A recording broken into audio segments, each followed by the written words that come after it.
Llámalo destino o llámalo casualidad, pero en ciertas ocasiones las estrellas se alinean para crear cosas nunca vistas, y sin lugar a dudas este fue el caso de Pinocho. Tras el gran éxito que supuso Blancanieves y los 7 enanitos, siendo el primer largometraje que publicó Disney, la gran duda que se le presentaba al equipo era cómo superar una obra que en ese momento se consideraba perfecta. Era necesario encontrar la forma de mover los engranajes de la creación, y como he dicho, el destino a veces tiene grandes sorpresas, porque para nuestra suerte existía Walt Disney, que actuaría como el ingeniero que haría funcionar todas esas ideas. Así que déjame contarte cómo se desarrolló por completo Pinocho, desde las ideas originales, su diseño de personajes, hasta el legado que ha dejado después de su estreno. Y es que en un inicio comenzarían a aparecer diferentes proyectos como Peter Pan o La Bella y la Bestia, pero no acaban de encontrar un camino claro en su historia, por lo que serían desplazados a un futuro no muy lejano. Debido a esto se plantearon nuevas ideas, y es que como principal opción se presentaría a Bambi, que se encontraba más avanzado, entrando incluso en producción,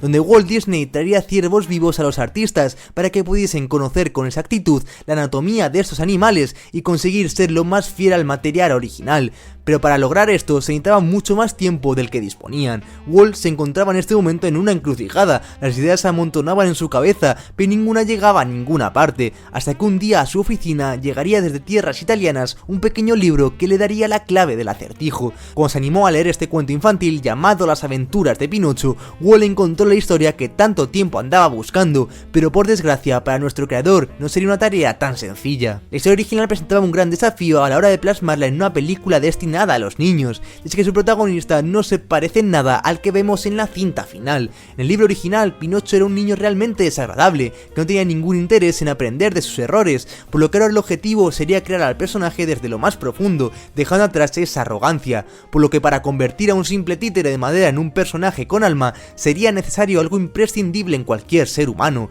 la consciencia. En el libro había un pequeño personaje capaz de cambiar a las personas, un pequeño grillo que ayudaría a Pinocho a encontrar su lugar en el mundo, o bueno, eso hubiese hecho si es que nuestro protagonista no lo hubiese aplastado con un martillo en el momento que le vio. Más tarde aparecería como un fantasma, pero a pesar de que llegamos a ver niños bebiendo y fumando durante la cinta, esto le parecía demasiado oscuro a Disney, por lo que se decidirían por crear a Pepito Grillo o Pepe Grillo para que actuase como la consciencia de Pinocho, que pasaría de ser un personaje que aparece en un par de páginas en el libro a uno clave en el desarrollo de la historia. Y es que Pepito Grillo aportaría a la película un sentimiento de calidez y humor muy necesario en una historia que realmente habla de temas muy serios, y es que a pesar de alejarse de la idea original de los libros, se siguen tratando temas que convierten a la cinta en una de las más oscuras de Disney. Se buscó tratar temas tan complicados como el vicio, pero enseñando sus consecuencias en el mundo real a través de escenas que rozan el terror, y es que en esa época la compañía se caracterizaba por incluir ese tipo de momentos en sus películas. Ya lo vimos cuando la reina pide que le traigan el corazón de Blancanieves en una caja, pero en esta historia ese sentimiento es mucho más aterrador, porque estamos hablando de un niño que a través de la inocencia que caracteriza a su edad no es consciente de las amenazas a las que se está enfrentando, dándonos un sentimiento constante de fragilidad al no poder ayudarle. Pienso que una de las escenas que más transmiten esto es la transformación que sufren en Burro, donde después de tanto fumar y beber nos muestran utilizando las sombras cómo los niños empiezan a cambiar, enseñándonos las consecuencias de sus actos a través de sus gritos, pero sobre todo con la música. Es que en este punto el equipo ya tenía pensado quién iba a protagonizar la historia que querían contar, pero ahora era necesario darles forma. Empecemos por Pinocho, que en un primer momento iba a tener un aspecto mucho más de madera, pero a Walt Disney no le terminaba de convencer este diseño, ya que pensaba que era un personaje sin vida, y es que al intentar tener un aspecto más parecido a lo que se presentaba en el libro, consiguieron el efecto contrario que estaban buscando. Esta era una película de un niño hecha para niños, y ahí estuvo la clave para su rediseño. El equipo comenzaría a darle un aspecto más anguloso y humano para que los espectadores pudiesen sentirse identificados con el personaje que estaban viendo en pantalla,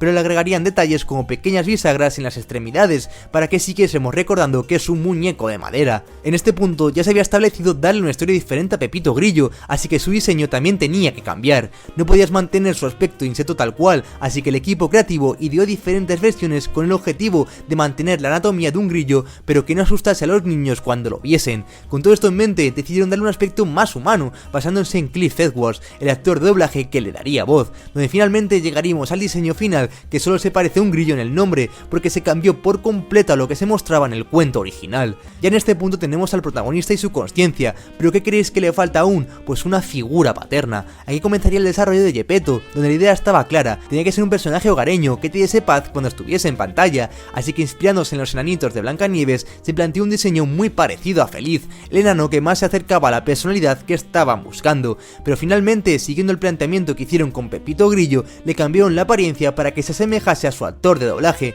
consiguiendo así una mejor sintonía con su voz. Y es que yo pienso que una de las claves del éxito de Pinocho fueron sus personajes. Podría pasarme todo el vídeo analizando por qué cada uno de ellos aporta a la película, pero no por lo que dicen, sino por cómo se mueven. Años antes de que Disney comenzase a crear este tipo de películas, ya desarrollaron animaciones donde las personalidades de sus personajes se basaban en su movimiento. Esto les servía para contar una historia sin tener que utilizar ningún diálogo, y lo consiguieron transmitir a la perfección en Pinocho. Existen muchas escenas donde lo vemos, como con Stromboli, que con sus fuertes movimientos puede imponer más que ningún personaje, las utiliza de Fígaro para abrir una simple ventana, o cómo transmiten puro terror con la transformación de Polilla en burro. Pero ¿cómo consiguen que sus personajes se movieran de esta manera? Porque estamos hablando de 1940, han pasado casi 100 años, y se ve mejor que en muchas películas actuales. La verdad que utilizaron muchas técnicas para lograrlo. Por ejemplo, para conseguir grabar el vagón de Stromboli, tenían pequeñas figuras de los personajes que, utilizando stop motion, grababan cada uno de los fotogramas, pero es que no quedaba ahí, sino que cada una de esas imágenes se transferían a cédulas que se combinaban con la animación de los personajes. Es que Pinocho innovó como nunca a la hora de animarse, porque inventaron la cámara multiplano para darle profundidad a las escenas. Esta cámara permitía tener fondos mucho más elaborados, pero dándole movimiento al resto de elementos.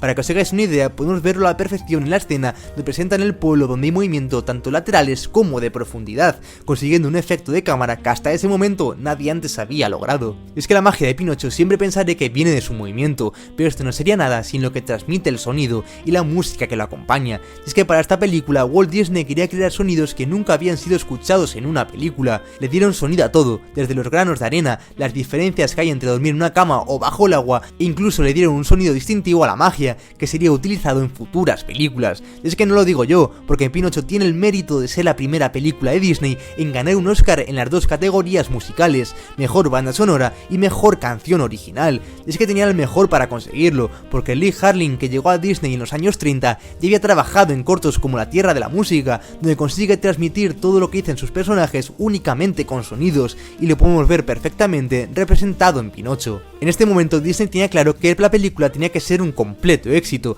así que les daría $2,5 millones como presupuesto para lograrlo. Esto fue casi el doble que se utilizó para Blancanieves, pero puede que el resultado de todo esto no fuese el esperado por la compañía. Es que pongamos un poco de contexto. Estamos en el año 1940, en plena Segunda Guerra Mundial, por lo que su distribución en los mercados de Europa y Asia fue imposible. Esto hizo que su estreno fuese un completo fracaso, consiguiendo incluso menos recaudación que Blancanieves, pero valiendo el doble. Es que en un comienzo la película solo iba a costar $500,000, pero Disney era demasiado ambicioso y quería llegar a la perfección de la época, así que con tantísimos detalles que vemos se le fue un poco el presupuesto. Pero no todo iba a ser malo, porque si Disney es lo que hoy es en día, es porque siempre tiene unas bajo la manga. Cuando terminó la guerra, estrenaron de nuevo la película en cines, consiguiendo recaudar lo suficiente para que la cinta saliese rentable. Hoy en día Pinocho se ha convertido en un clásico lavado por todos, así que sigamos rápidamente el legado que ha tenido a lo largo de los años. Pero antes de pensar, seguramente no sabías que se adelantaron a la hora de adaptar el cuento original, porque en Italia se representaría por primera vez en 1911, y luego en 1939 tendríamos su versión soviética, aunque no tuvieron el mismo éxito que Disney. Y es que esa fama que consiguió a través de esta versión nos ha traído cosas maravillosas, como la versión ganadora del Oscar de Guillermo del Toro en 2022, pero también muchas películas que no llegaron a la misma calidad, así que vamos a hacer un pequeño repaso. Tenemos por alguna razón a Pinocho en el espacio, para derrotar a una ballena que destruye satélites, al Pinocho que ves cuando tienes parálisis del sueño, o al Pinocho 3000, donde vemos la historia si hubieses sido un robot. Y es que hubo un par de películas que de verdad intentaron conseguir un buen resultado, como la que dirigió Roberto Benigni, o el propio remake de Carne y Hueso universo de Disney, pero seguía sin funcionar. Y más allá de las películas que tenemos, pues tenemos un pequeño plataformas en el que recorrías la historia de la película, controlando a sus personajes como Pinocho o Pepito Grillo, y por supuesto la última readaptación de la historia, con el exitazo que ha salido con Lies of P, dándole un tono muchísimo más oscuro de lo que hemos visto nunca. Y esta es la historia de una de las películas más oscuras que hemos visto en Disney, que llegó a convertirse en una completa pesadilla al ver que todo el esfuerzo invertido casi no sirve para nada, pero por suerte tuvimos la oportunidad de disfrutar para ver todos los mensajes que nos querían transmitir y sobre todo el arte y la pasión que pusieron durante su producción.